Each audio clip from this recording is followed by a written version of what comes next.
not too many of us will have to go through that. With Catalans having the home games now, hopefully, it seems like they're going to, but we're not certain. Hopefully that'll mitigate some of that as well, because that'll be a Saturday game or something when they're playing at home. We'll see. Not ideal though.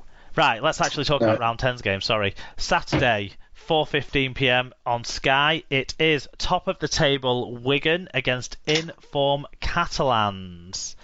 What do you think, Tim? I've got Wigan for this. I think Jackson Hastings will be there. I think they'll have a point to prove. I think they'll have enough. I think Catalan, when they've not been there, they don't show up at all.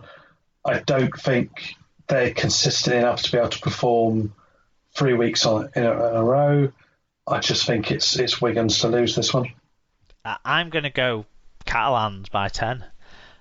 I think that they've got this in and out trip down now, so they've got a scheduled routine that they used to, because they have been playing every week, whereas other teams haven't been. Sam Tompkins is back in the lineup. I'm sure he'll want to have a cracking game, and I don't suspect that they picked up any losses from the weekend either. Any players, so I'm going to have to go with the team that looks in better form right now to me, and that's Catalans, although I would suspect Wigan might be able to throw a bit more at them than Wakefield have done. But Catalans by 10 is my pick. And these games, of course, are all at the Halliwell Jones Stadium in Warrington. Saturday, 6:30 p.m, obviously on Sky. It's Leeds versus Salford. I'm going Salford by 12 in this one. I just see their togetherness, the way that they're performing at the moment when we've seen them play.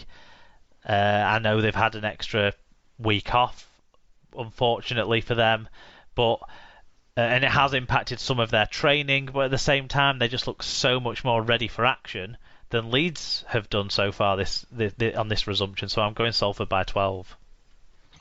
I've said Salford as well. I think it's that togetherness they had last year that sort of carried them. I think that's going to do them. Leeds, you never know if it's up Leeds or down Leeds, but I think Salford are more likely to get past them. Okay, Sunday, 1 p.m. on Sky. It's your Hull Kingston Rovers taking on reigning champions and almost impossible to score against St Helens. I mean, Saints by 20, yeah? And the rest, I think, yeah. Who knows? Maybe they'll have a lift from the news in the week and they'll want to do it for Neil Hudgell. But I doubt it. I think it's going to be all one-way traffic. Sunday, 4:15 p.m, Huddersfield versus Hull FC. So, obviously, Salford haven't played for a while. Hull KR, we didn't mention that they haven't played for a while, actually. That's another factor in that, where Saints are a bit more battle ready. But Hull FC, of course, they haven't played. They'll have a lot of players that haven't trained. And they were appalling last time that we did see them play. So, what do you think on this one?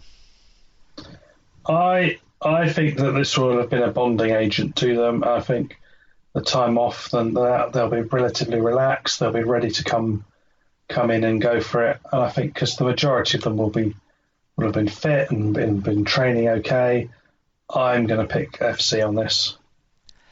I'm going to go with Huddersfield by 14. It's about time they win one. I feel a bit sorry for them. It's about time they win a game, and maybe Hull FC are coming to this underprepared, undercooked, and that might help Huddersfield. So I'm going Huddersfield for this one. Finally, the home side, Warrington Wolves, take on Wakefield, 6:30 p.m. kickoff on Sunday. I've got Warrington by fairly comfortable margin. Wakefield's injury problems are not where you'd want to be right now. No, I think the injury problems and just being battered 2 weeks in a row aren't going to help you find any confidence or form. So I think it's Warrington again for me. Fair enough. A few differences there, or a couple of differences there. So we'll see how that pans out in our predictions competition. NRL round 16 Brit Watch picks. Things are really closing in towards the end of the season now in the NRL. But and we've got a lot of teams with our players in playing against each other this week. So there's only 5 teams at the moment. That's the point. There's only 5 teams in the NRL at the moment that have got British players, but like 2 young players are going to the NRL next year, and this is a existential crisis for our sport.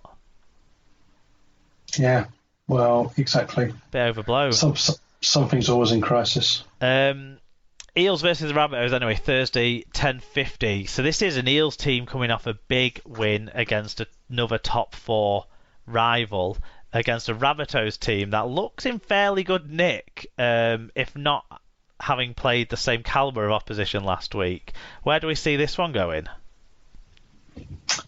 I think the Eels are gonna carry on with this one. I think they've had a bit of momentum. They've played well, and they've looked a side that can move it as well as do some hard yards as well. I think they might just be too good for the Rabbitohs, but who knows? And defensively, they've got over the blip that they showed. I think now, the Eels. So they had a couple of weeks where they weren't defending the goal line and stuff as well. But we'll see. The Rabbitohs have got a lot of talent, but that's an exciting one to watch.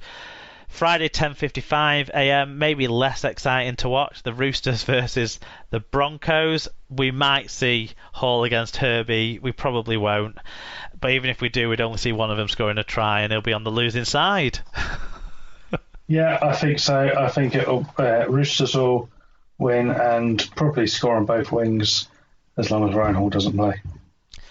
Raiders versus the Bulldogs, Sunday at 9:30 a.m. So this is, Sutton against Thompson. Potentially one of the big matchups that we could see in this game from a Britwatch point of view, and obviously all the other stars that the Raiders have got to play in this one as well. You've got to think a team who are chasing the top 4 against a team who are destined for the spoon could be a one-sided affair, and the Raiders need to prepare for it to be that, because they need to improve their points difference. Yeah, I think it's going to be a question of how much rather than what in this one. Raiders by a long way for me. Well, we'll be putting out links on our Twitter feeds for all of those 8 matches over the weekend for you to send in your fan match reviews. And if you watch any of the other games as well and want to give us your reviews on those, just click other and give us those views. If you're not on Twitter, then head to superleaguepod.com, where you'll be able to find links to the match reviews form within the episode blog posts. And please do get in all your fan views on next week's games. So now all that's left to do is the wrap up, and I've got a quiz for you, Tim, in the wrap up, just to kind of tease that might lead on to some anecdotes. Let's say that. Okay. Not volleyball ones though.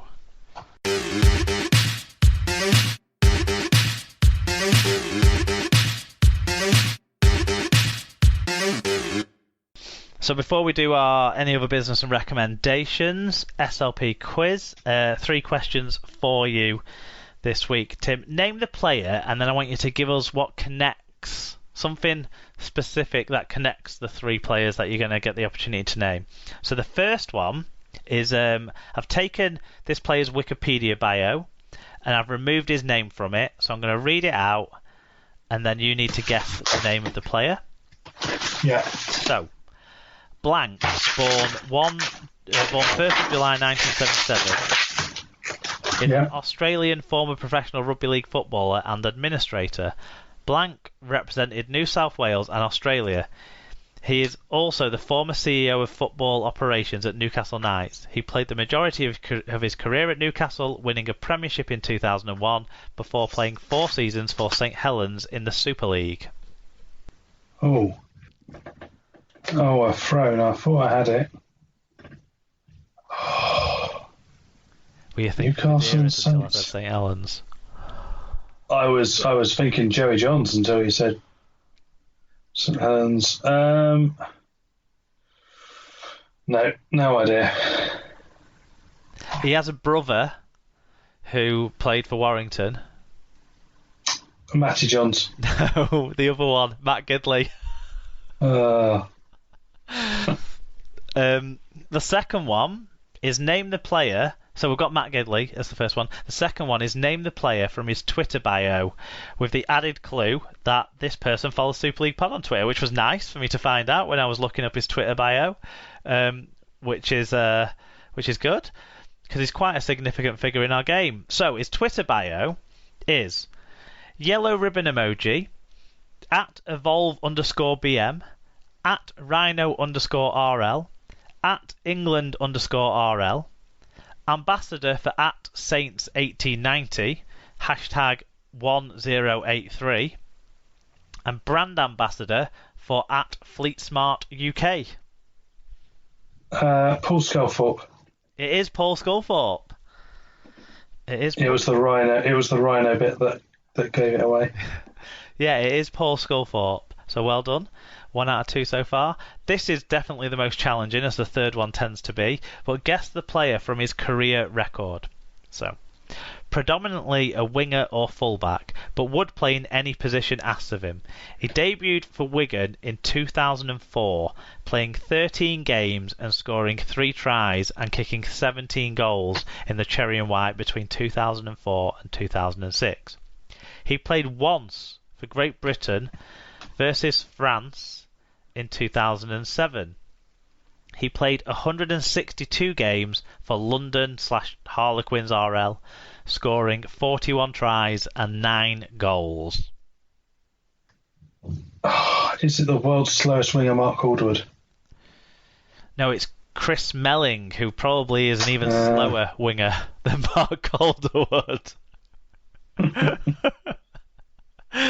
So we've got Matt Gidley, Paul Sculthorpe, and former Harlequins RL star Chris Melling. I want you to tell me what specific event links all three of them.